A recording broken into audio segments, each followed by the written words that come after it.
अस्सलाम वालेकुम दोस्तों। वेलकम टू पाकिस्तान अदबी फोरम। तारिक बिन ज़ियाद फ़ातेह उंदलस तारीख़ के आईने में किस्त नंबर 4 आपकी खिदमत में पेश है।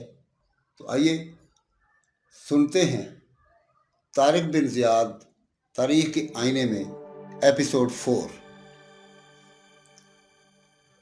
मुफीस ने इस कलह के सर होने के बाद तारिक को फतह की खुशखबरी भेजी और अपने साथ के सवारों को इस शहर में बसा दिया। नीज सूबा करतबा के यहूदियों को यहाँ आकर आबाद होने की दावत दी। इस जजीरा नुमा में यहूदियों और ईसाई के दरमियान दरीना कशमकश कायम थी। वो इस मौका पर अपना इंतकाम लेने के लिए मुसलमान फातहीन के बड़े जानिसार और वफादार दोस्त साबित हुए और बड़ी तादाद में आकर यहाँ आबाद हो गए। मुफीस ने अपना क़याम करतबा के शाही महल में रखा और उसी वक्त से करतबा उंदलस के मुमताज़ इस्लामी शहरों में शुमार किया जाने लगा। करतबा पर मुसलमानों का हमला माह शव्वाल 92 हिजरी व मुताबिक माह अगस्त 711 ईस्वी में हुआ और माह मुहर्रम 93 हिजरी व मुताबिक माह अक्टूबर नवंबर 711 ईस्वी में से ये इस्लामी शहरों में शुमार किया जाने लगा। दूसरी तरफ शहर मालका को फतह करने के लिए जो दस्ता भेजा था वो भी कामयाब हुआ। मालका वाले शहर को छोड़कर दुश्वार गुजार पहाड़ियों में जा छुपे थे। मुसलमानों ने यहाँ भी तरह इकामत डाली और फौज के एक हिस्सा को आगे बढ़ाया जिसने शहर अलबीरा का रुख किया, जहाँ आगे चलकर शहर गरनाता की बिना पड़ी और इसने बड़ा नामो नमूद हासिल किया। इस शहर के मफतूह होने के बाद शहर रिया मफतूहा इलाका में शामिल हुआ और आगे बढ़कर इस्लामी लश्कर मकाम अरियोला में उतरा। इस सिलसिला मुहिम में इस सिमत में इस्लामी दस्तों की आखिरी मंजिल यही थी, क्योंकि यहीं पहुंचकर इस इलाका के ईसाई हाकम थियोडोमर से सुलह के सिलसिला में बातचीत हुई। थियोडोमर राडरक के ज़माना में सूबा उंदलस का वाली था। मुसलमानों के इस्तिला पाने के बाद वो सूबा मर्सिया में शिकस्त खाने के बाद वो अरियोला में आकर पनाहगज़ीन हो गया था। जब इस्लामी लश्कर ने इस शहर का मुहासरा किया तो थियोडोमर ने जमकर मुकाबला किया, मगर इसके बहुत से सिपाही काम आ चुके थे और लड़ने वालों की तादाद उसके पास ज़्यादा बाकी नहीं रह गई थी। लेकिन उसने मुसलमानों को मरऊब करने के लिए औरतों को सिपाहियाना लिबास पहनाकर और असला से आरास्ता करके फसील की दीवार पर खड़ा कर दिया।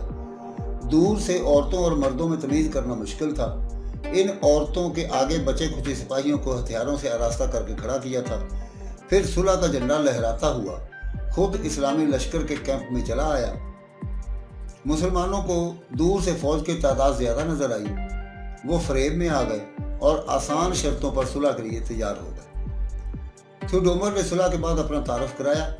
फिर जब मुसलमान शहर में दाखिल हुए और शहर में औरतों बच्चों की बड़ी तादाद और महज थोड़े से सिपाहियों को देखा तो उस वक्त उन्हें थियोडोमर के फरेब जंग का अंदाज़ा हुआ और वो आसान शर्तें कबूल कर लेने पर कफ़े अफसोस मलने लगे। लेकिन सुलह की जो शराइत करार पा चुकी थी उन पर कायम रहे। ये इलाका थियोडोमर के कब्ज़ा इख्तियार में बाकी रखा गया और तारिक बिन ज़ियाद ने भी इसको सूबा मर्सिया का हाकम तस्लीम कर लिया। ये पूरा इलाका आगे चलकर थियोडोमर के नाम पर तदमीर से मौसूम हुआ। तलीतला शाहान गात का पाया तख्त था। Tariq bin Ziyad Count Julian के मशवरा से खुद अपनी सरकर्दगी में फ़ौज लेकर यहाँ पहुँचा, मगर उसके पहुँचने से पहले ही उंदलस के उमरा और आम बाशिंदे इस शहर को भी खाली करके कोहे तलीतला के पुश्त पर दूसरी आबादियों में मुंतकिल हो गए थे और तलीतला का मतरान यानी कलीसा का अस्काफ आज़म मुल्क छोड़कर रोमा चला गया था।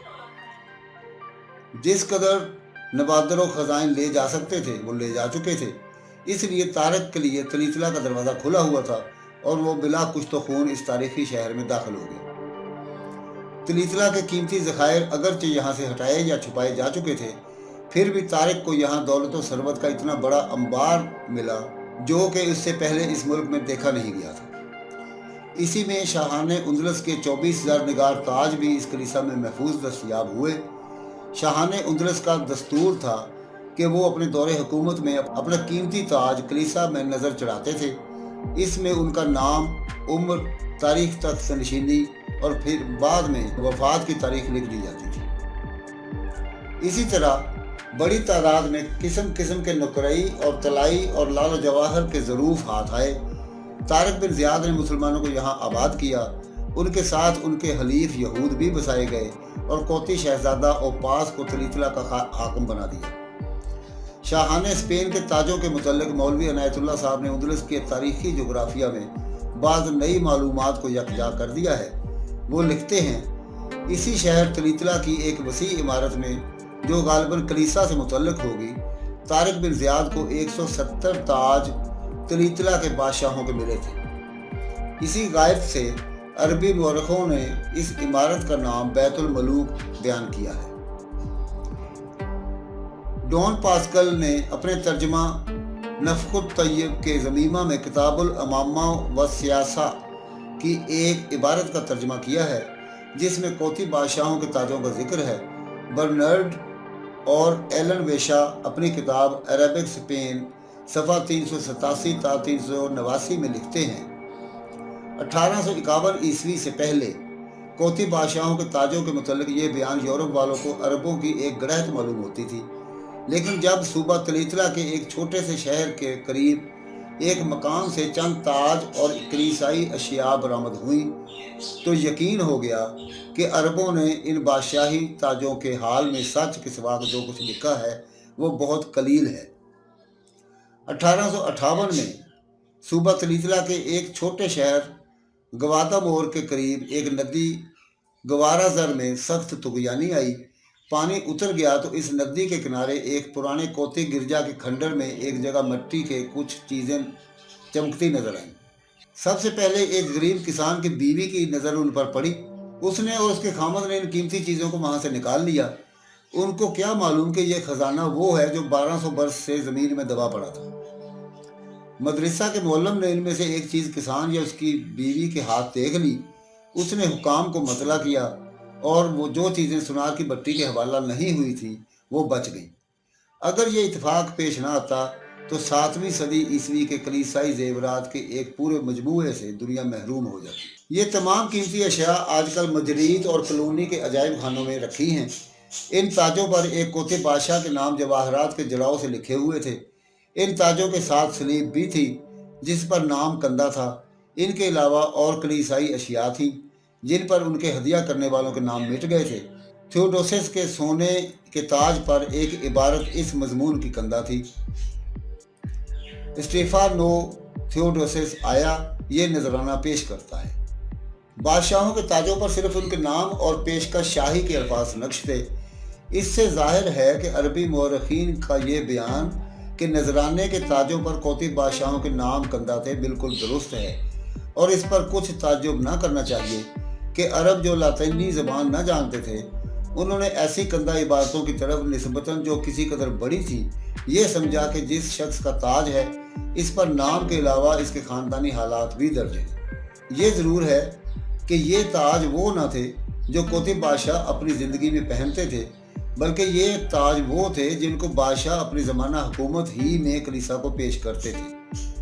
हर पाबंद मजहब कोती बादशाह 2 ताज बनवाया करता था, एक वो खुद पहनता था, दूसरा कलीसा को नजर करता था। ये दस्तूर ऐसा था जिससे इस अमर की तसरीह आसानी से हो जाती है कि इस किस्म की कीमती चीज़ें मुसलमानों को फतेह उंदलस के वक्त बकसरत कैसे मिल सकी।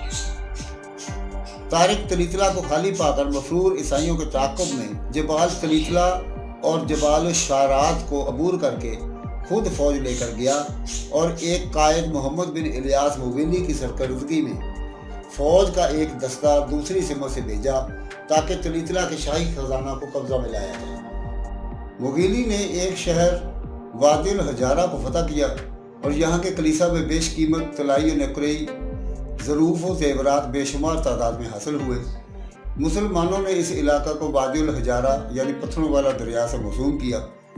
शहर मियाँ जहाँ 19वीं सदी में ज़मीन से ताज शाही बरामद हुए इसी के आसपास आबाद था। दूसरी तरफ तारिक तलीतला से तकरीबन 55 मील से कुछ आगे मकाम किलातुन नहर के करीब एक आबादी में पहुंचा जहां तलीतला के सबसे ज़्यादा बेशकीमत खजाने छुपा कर रखे गए थे।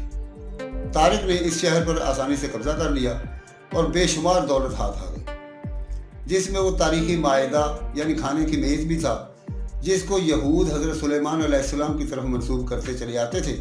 और उनके बयान के मुताबिक बादशाह ने उंदुलस उसको बैतुल मक़दस की फतह के बाद उंदुलस लाए थे।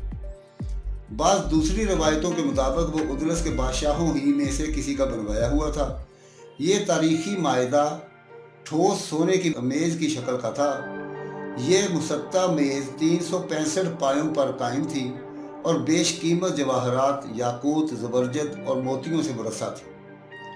मुसलमान इस मेज़ की मुनासबत से इस आबादी को मदीनातुल माइदा यानी मेज़ वाला शहर कहने लगे। इसके बाद तारिक ने स्पेन के शुमाली इलाका का रुख किया और सूबा लियोन से होकर अस्तरका या इश्कोरिया पर इस्लामी अलम लहराया।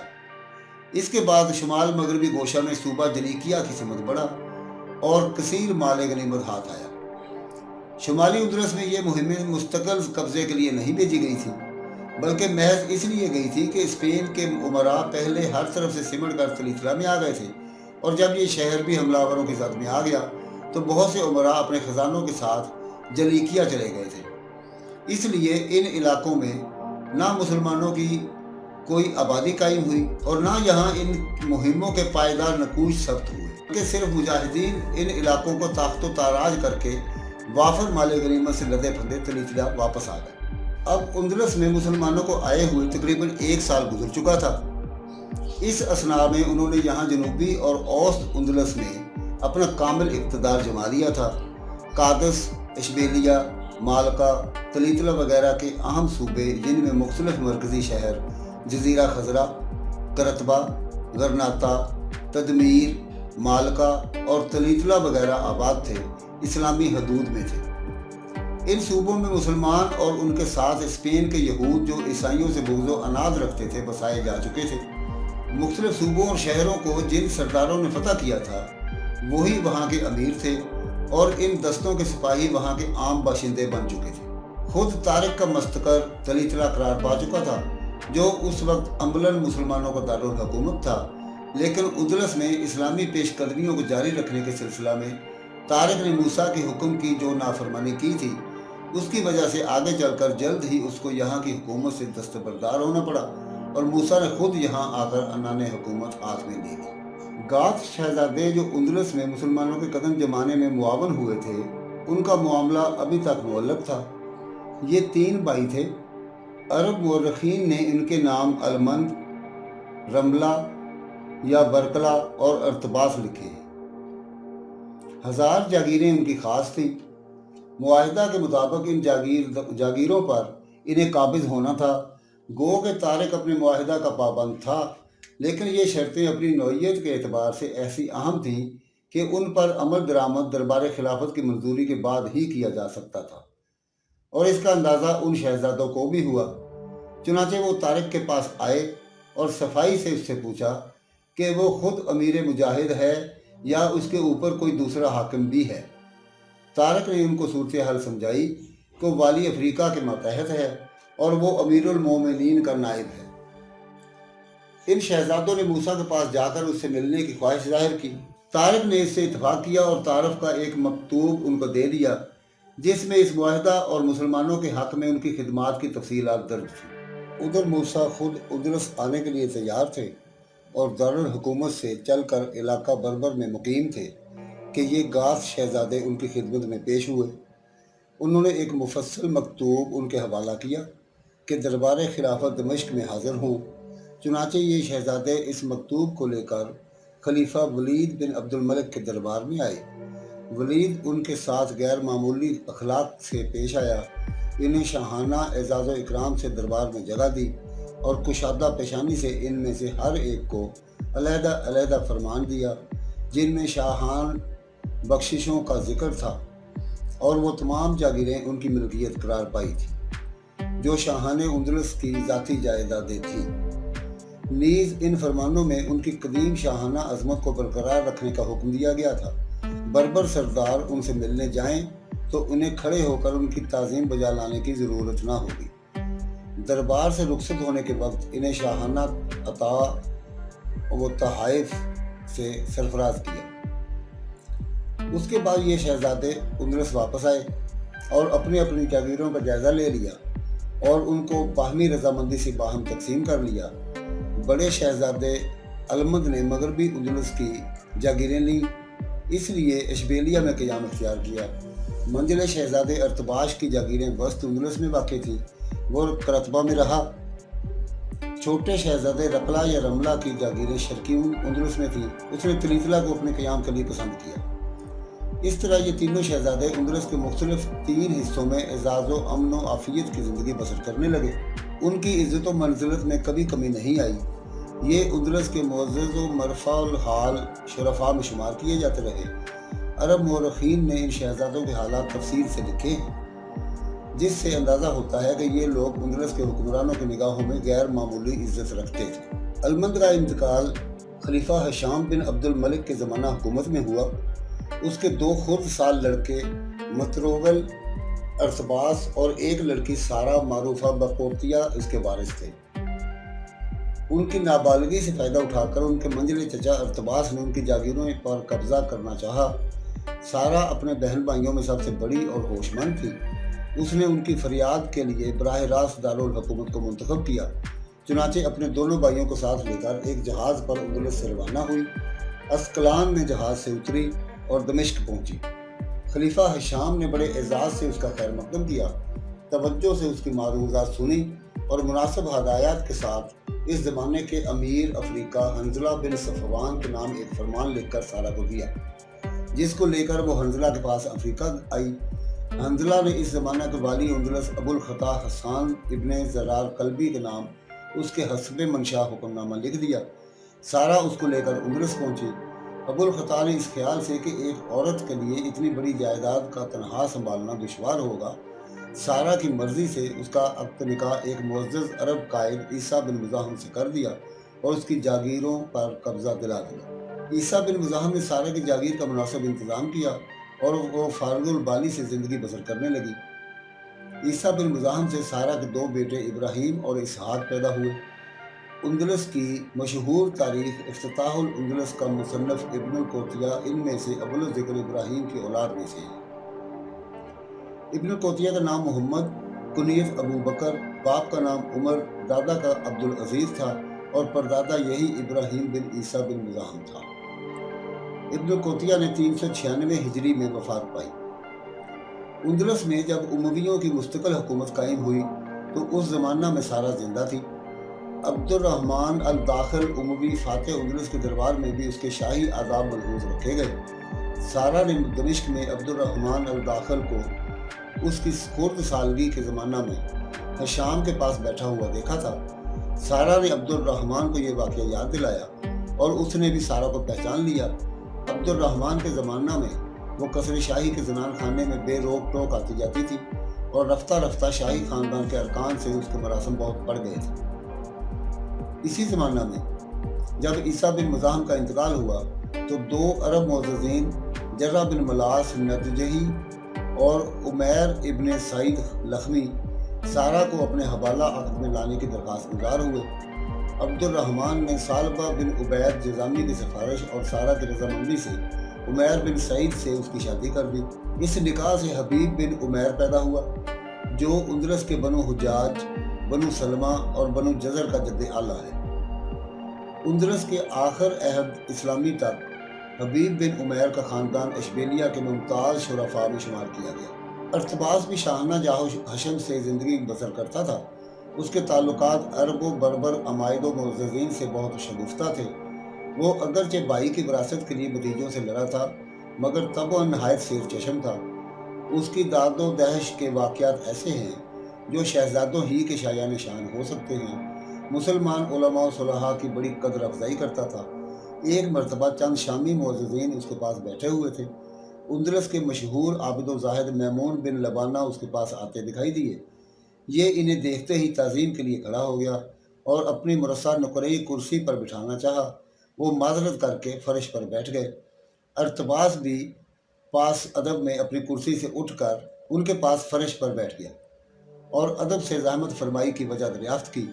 انہوں نے سادگی سے فرمایا، میں چند دنوں کے لیے اندلس آیا تھا، مشرق کا حال تمہیں معلوم ہے، اب میرا وہاں گزر نہیں۔ यही तवक्कुल इख्तियार करने का कसद है। अल्लाह ताला ने तुम्हें वसअत दी है। चाहता हूँ कि तुम्हारी जागीरों में से एक जागीर लूँ और उसको आबाद करूँ। तुम्हारा हक तुम्हें दूँ, अपना हक खुद लूँ और ज़िंदगी गुजार दूँ। अरतबास ने जवाब में अर्ज़ किया, बखुदा जो जो मौज़ा भी होगा वो तमाम कमाल आपकी खिदमत में नज़र होगा। वो हक़ काश्तकारी पर ना होगा कि मेरा हक भी उससे मुतल्लक़ रहे। फिर एक आबाद मौज़ा कहबानामा माँ मवेशियों के लिख दिया और वो मौज़ा मेमू के ख़ानदान में वरासतन आता रहा। शामी अरबों में जमील नाम का एक जाहिल सरदार था। उसको अरतबास के इस हुस्न अखलाक पर ताज्जुब आया। उसने गुस्ताखी से कहा, हम आपके पास आते हैं मगर आप इससे ज़्यादा हमारी इज्जत नहीं करते कि हमें कुर्सियों पर बैठने की इज्जत दे दें, और ये साइल आपके पास आया और आप इससे ऐसे हुस्न अखलाक से पेश आए। अरतबास ने कहा, तुम अदब शनास नहीं हो। तुम्हारा एहतराम दुनियावी हैसियत से इसलिए करता हूँ कि तुम तबका हुक्मरान में से हो, लेकिन मैमून की इज्जत इसलिए की कि अल्लाह ताला की मखलूक उसकी इज्जत करती है। हज़रत मसीह अलैहिस्सलाम ने फरमाया है कि जो खल्क में इज्जत की नज़र से देखा जाता है, अल्लाह ताला उसकी इज्जत करता है। फिर उन सरदारों ने जब उसके सामने अपना दस्ते सवाल दराज किया तो उसने कहा, तुम अहले दुनिया हो, थोड़े पर राज़ी नहीं हो सकते। तुम्हारे लिए 10-10 मौज़े नज़र हैं। इसी तरह इसने सिर्फ एक मजलिस में कमाल शेर चश्मी से 100 मौज़ूआत का इन सरदारों में बांट दिए। अरतबास आगे चलकर शाही अताब में आ गया था। अब्दुर्रहमान अल दाखिल से उसके ताल्लुकात खुशगवार ना हो सके थे। शायद उसका सबब अब्दुर्रहमान और सारा के देरीना ताल्लुकात हों। जाहिर है कि सारा और अरतबास के ताल्लुकात इस खानदाना निज़ा की वजह से अच्छे न रह गए थे, और सारा की आमदोरफ्त जो शाही महल में थी उसके असर से अरतबास से बदगुमानी पैदा होने के इम्कानात मौजूद थे। चुनाचे एक मरतबा अब्दुर्रहमान किसी फौजी मुहिम से लौट कर वापस आ रहा था कि उसने अरतबास के खैमा के गिर्द कीमती तहाइफ का अंबार लगा हुआ देखा। अब्दुर्रहमान ये देख कर जब्त न कर सका और उसकी जागीरों के जब्त करने का हुक्म दे दिया। इस जब्ती के हुक्म के बाद उसकी गैरत ने तकाजा न किया कि वो अब्दुर्रहमान के सामने सर झुकाए। चुनाचे खामोशी से भतीजों के यहाँ चला गया और उन्हीं के साथ ज़िंदगी गुजारने लगा। कुछ दिनों के बाद वो करतबा आया और कसर शाही में अब्दुर्रहमान से मिलने के लिए हाजिर हुआ। अगरचे उस ज़माना में भी वो शाही अताब में था, मगर उसने अपनी शाहाना खुददारी बरकरार रखी। इब्ने हाजिब को बुलाकर तंज़िया पैगाम भेजा कि मैं अमीरुल मोमिनीन से मिलना चाहता हूँ ताकि उनसे रुखसत हो लूँ। अब्दुर्रहमान ने दरबार में बुला भेजा। अब अरतबास की ज़ाती रियासत तो बाकी न थी कि वो शाहाना करो फर्ज से रहता। उसकी हैत कज़ाई से बदहाली टपक रही थी। अब्दुर्रहमान ने उसको इस हाल में देखकर पूछा, अरतबास इस हाल में कैसे पहुंचे? अरतबास को मौका मिला। उसने बरजस्ता कहा, आप ही ने तो मुझे इस हाल में पहुंचाया है।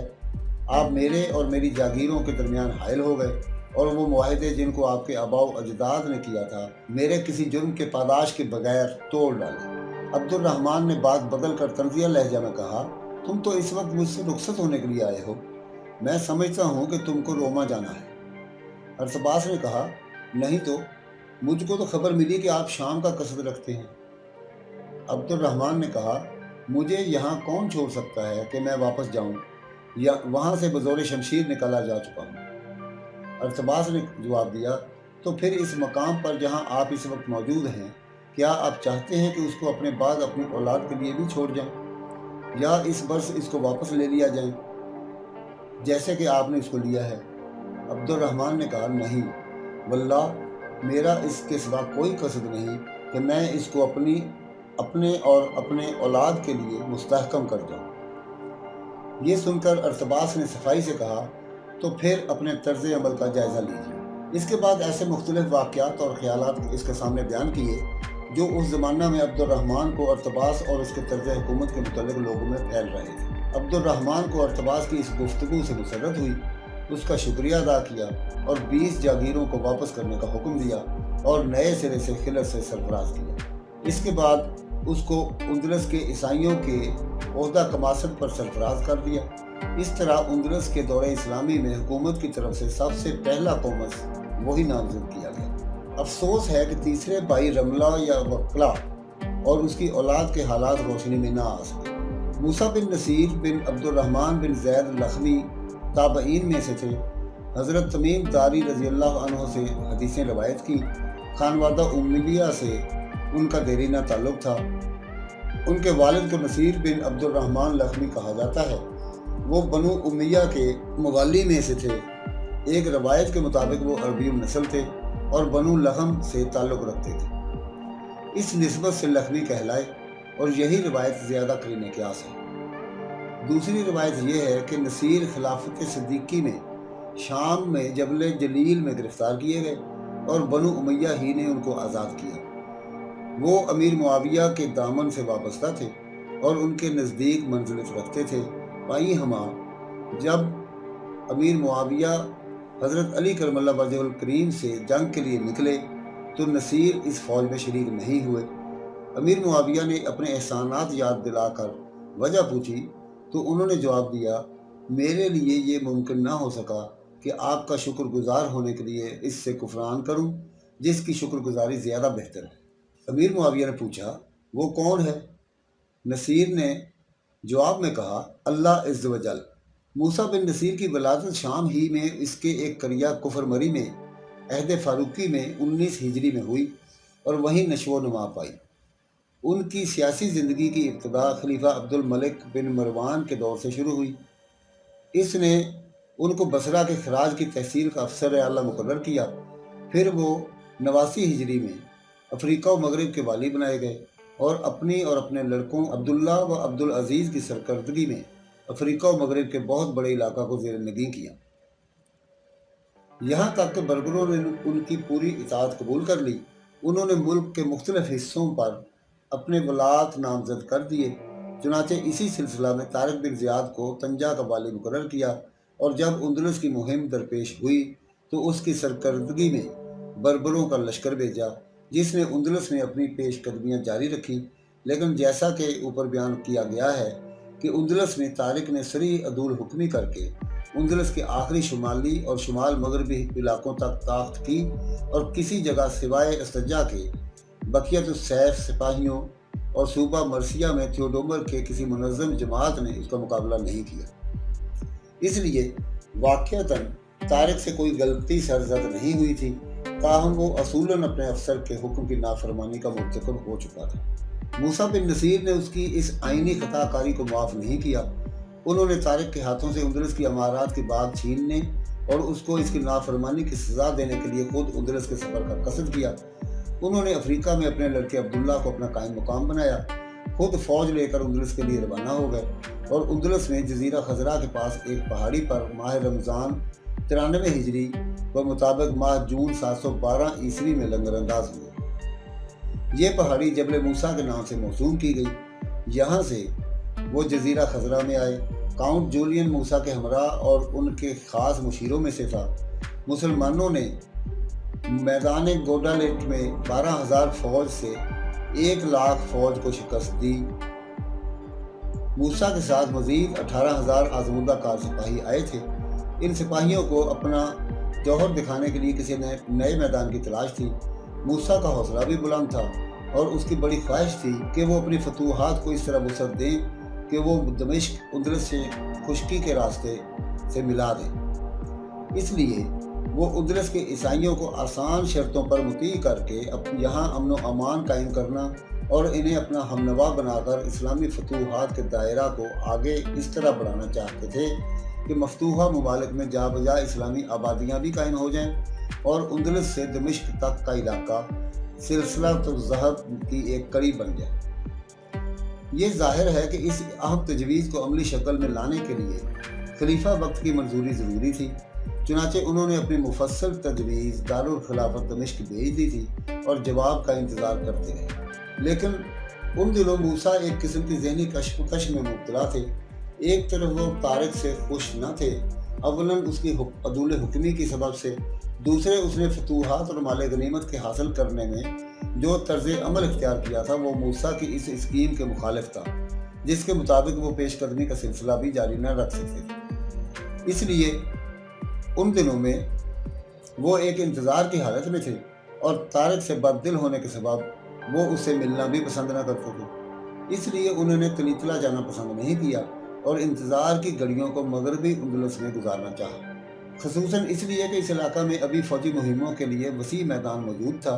चुनाचे उन्होंने काउंट जूलियन के मशवरा से तारिक के मफतूहा मकबूजा इलाकों को छोड़कर गैर मफतूह हिस्सों का रुख किया। इस सिलसिला में जनूबी अंदलस के चंद शहरों की बारी पहले आई जो तारिक के ज़ेरे निगी हो चुके थे, मगर उसके पीठ फेरते ही सरकशी इख्तियार कर चुके थे।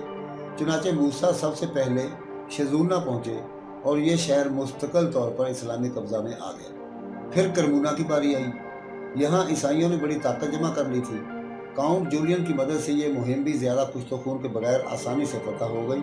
उसने अपने चंद साथियों को मुसीबत ज़्यादा शक्ल में शहर में पनाह गज़ीन होने के लिए भेजा।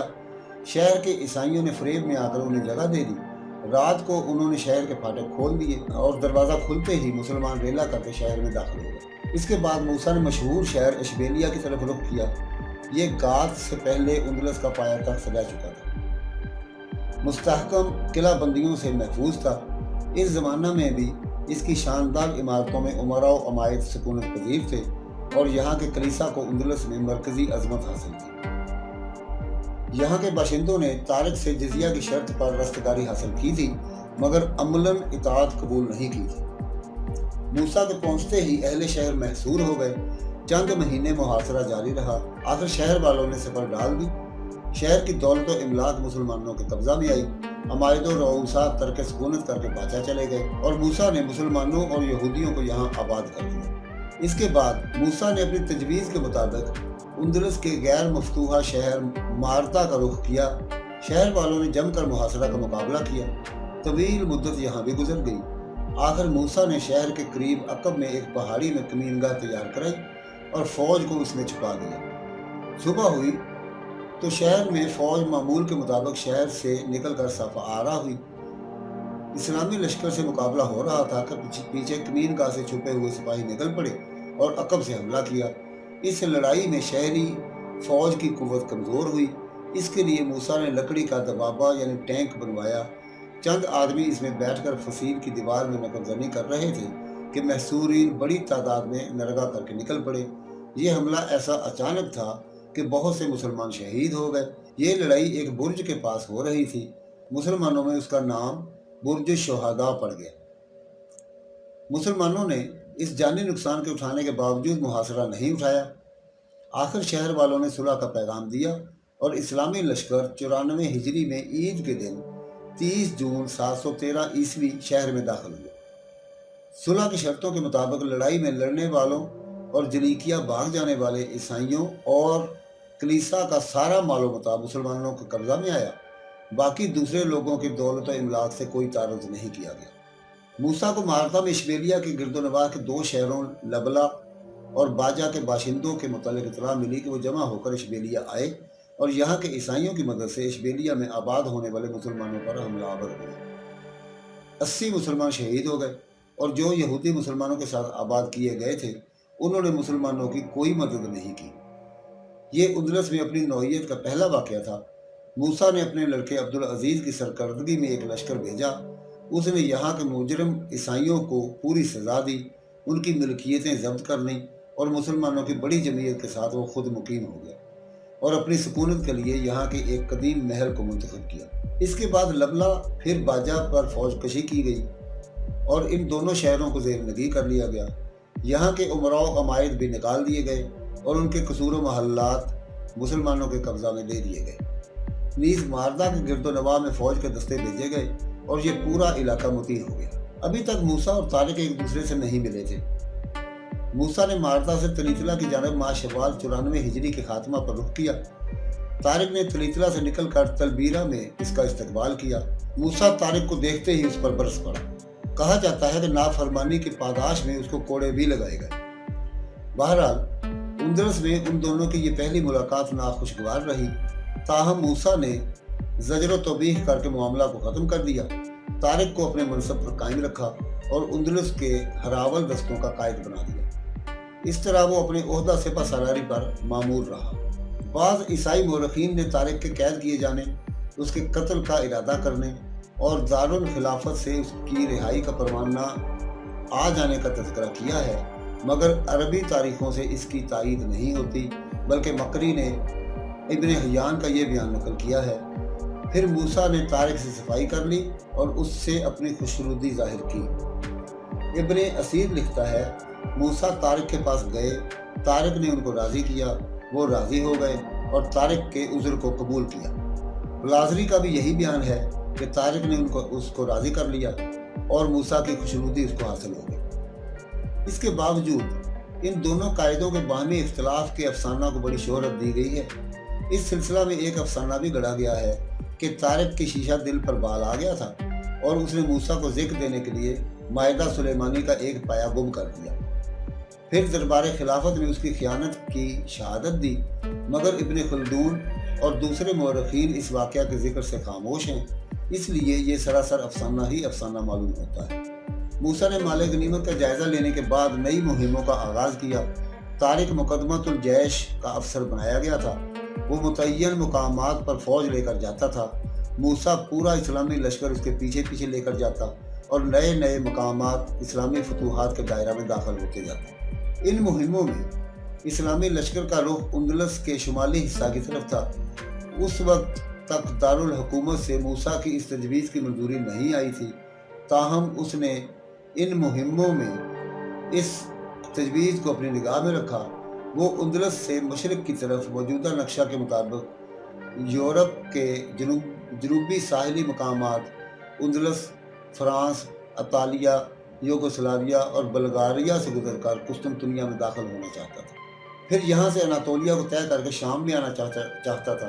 چنانچہ مکری لکھتا ہے، اور اس نے یہ قصد کیا کہ قسطنطنیہ کی طرف سے مشرق میں آئے اور دردب شام اور دردب اندلس کی طرف بڑھے، اور ان دونوں دردب کے درمیان جو عجمی نصرانی قومیں ہیں ان میں گھس کر ان سے جہاد کرے اور ان کو شکار بنائے یہاں تک کہ دارالخلافت سے مل جائے۔ ایک دوسری جگہ ہے، اور وہ یہ امید رکھتا تھا کہ فرنگیوں کے جو شہر باقی رہ گئے ہیں ان کو چیر کر ارض کبیرہ میں گھس جائے یہاں تک کہ شام تک لوگوں سے مل جائے۔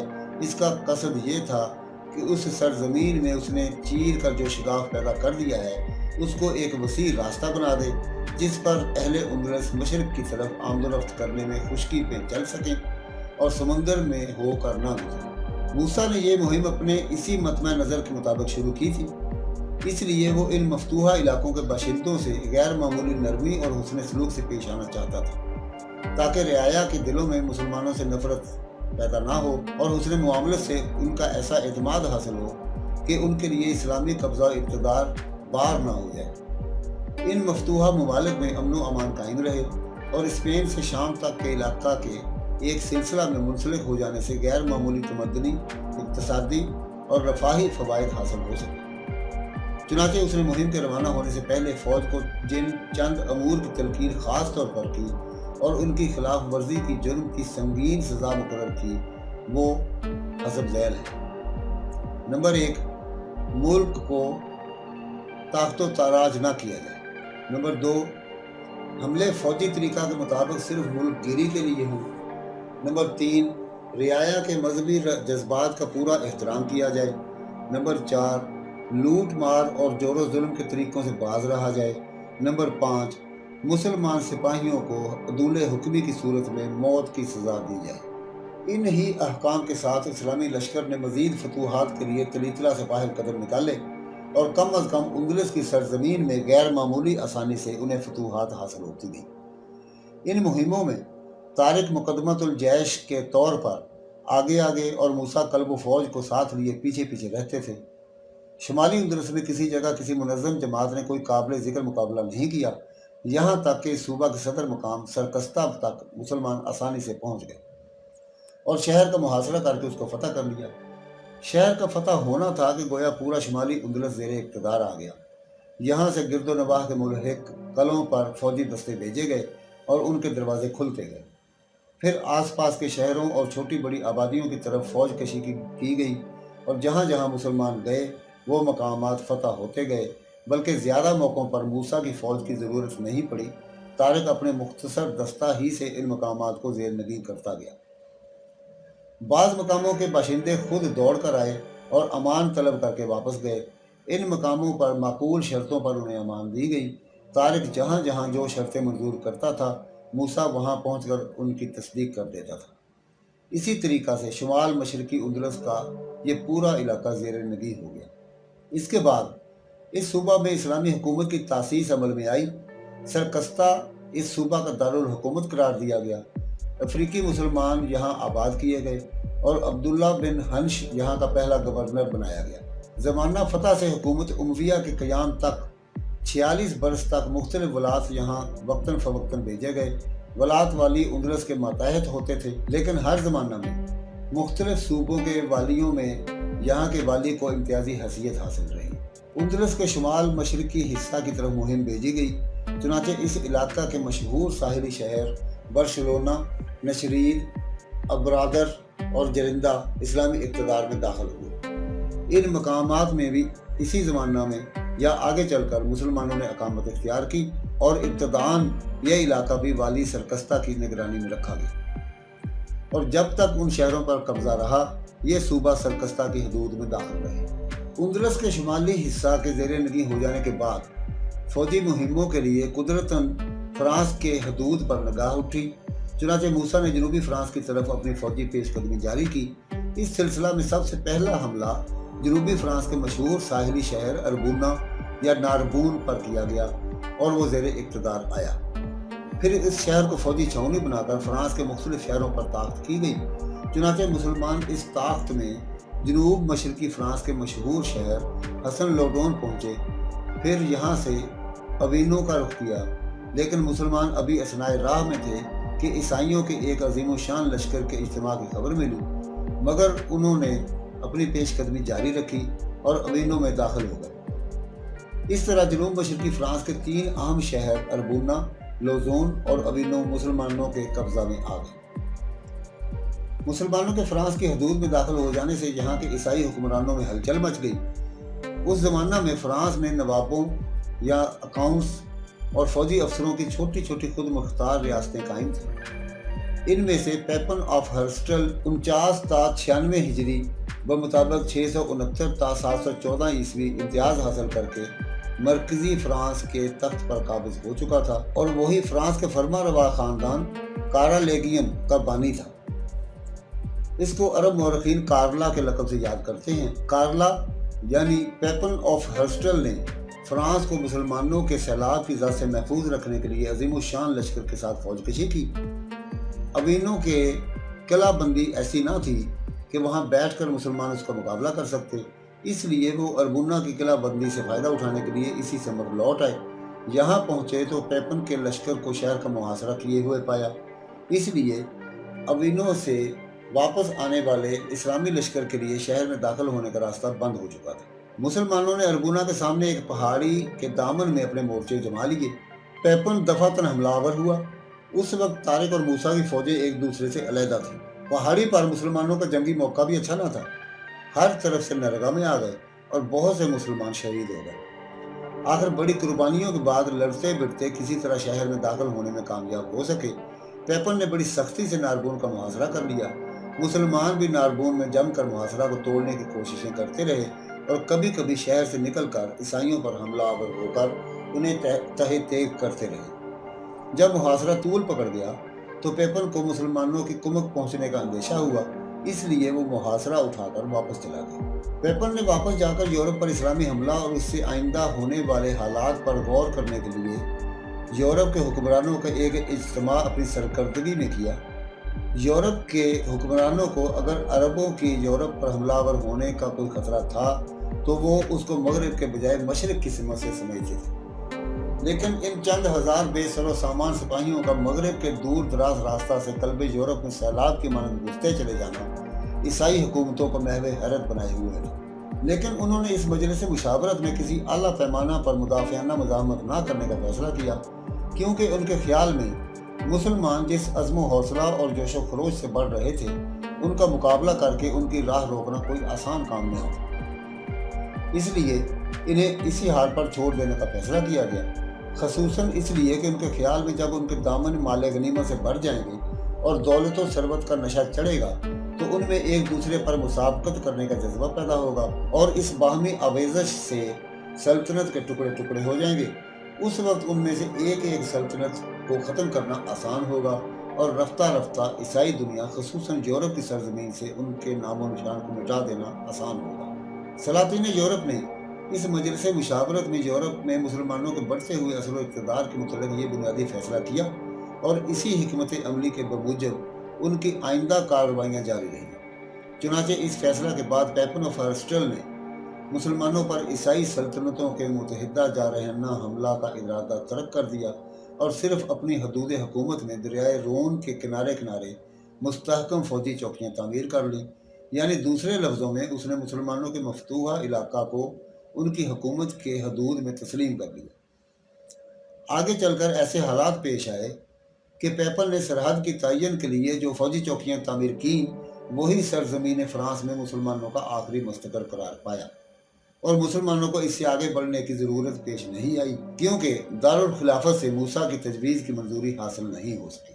मूसा की तजवीज़ के मुस्तरद होने की एक बड़ी वजह अरबूना में मुसलमानों की नाकामी भी थी।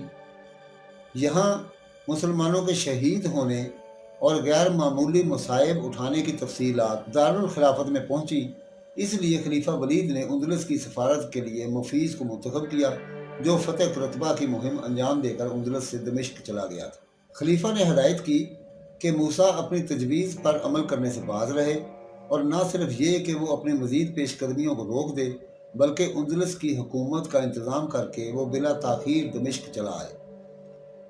खलीफा को यह भी शुबा हुआ कि शायद मूसा इस फरमान की तामील में लैतुल्लाह से काम ले, इसलिए उसने कासिद को दरपर्दा हदायत कर दी कि अगर मूसा की तरफ से कोई तज़ब्ज़ुब ज़ाहिर हो तो वो आम सिपाहियों को पेशकदमी करने से रोक दे और अपनी हदूद में वापस चले आने की तलकीन करे। चुनांचे मुफीस उदरस वापस आया, लेकिन अभी मूसा से उसकी मुलाकात भी ना हो पाई थी कि फ्रांस के मैदान में मुसलमानों को अरबी ज़बान में एक हैरत में डालने वाला कतबा नस्ब किया हुआ दिखाई दिया, जिसमें हज़ब ज़ैल इबारत कंदा था, बनो इस्माइल, ये तुम्हारी आखिरी सरहद है, इससे आगे बढ़ने की कोशिश न करना। ये कतबा ज़ईफ़ुल एतकाद बरबरी कबाइल के इरादों को मुतज़लज़ल कर देने में कामयाब हुआ। मूसा ने हालात का अंदाज़ा लगाकर इसी मकाम को अपनी पेशकदमी की आखिरी सरहद करार दिया और इस्लामी लश्कर का रुख उंदलस के गैर मफतूहा इलाका सूबा जलीकिया की तरफ फेर दिया। इस कतबा का तज़किरा मुस्तनद अरब मौरखीन ने किया है, जो हमारे ख्याल में दो में से किसी एक की साजिश का नतीजा मालूम होता है। या तो शाह फ्रांस ने सरहदी कलों की तामीर के वक्त मुसलमानों के अज़्म को मुतज़लज़ल करने के लिए किसी पादरी से इसको तैयार कराकर नस्ब कराया हो, या खलीफा वलीद के कासिद मुफीस ने वलीद के खुफिया इशारा की तामील के लिए यह कार्रवाई की हो कि कायद की मर्जी के खिलाफ फौज को वापस ले जाने के लिए लश्कर की ज़ईफ़ुल एतकादी से फ़ायदा उठाया जा सके। मूसा की पेशकदमी जलीकिया की सिमत जारी थी कि असनाए राह में खलीफा वलीद का कासिद मुफीस उससे आकर मिला। मूसा ने उसको नशीब व फराज समझाकर आमादा कर लिया कि वो कुछ दिनों के लिए ठहर कर जलीकिया की मुहिम के खात्मा का इंतज़ार करे। इस असना में गरनाता के इलाका में किसी ईसाई कायद के सर उठाने की इतला मिली। मूसा ने अपने लड़के अब्दुल अल्लाह को इसके सर करने के लिए भेजा। उसने उसको शिकस्त दी और गिरफ्तार करके अपने साथ लाया। अब मूसा की ये मुहिम शुमाली उंदलस के इस आखिरी नुक्ता पर थी जहाँ खलीज बसके शर्कन गरबन फैली हुई है। मूसा फ्रांस से बख्त मुस्तकीम मगरब में चले थे।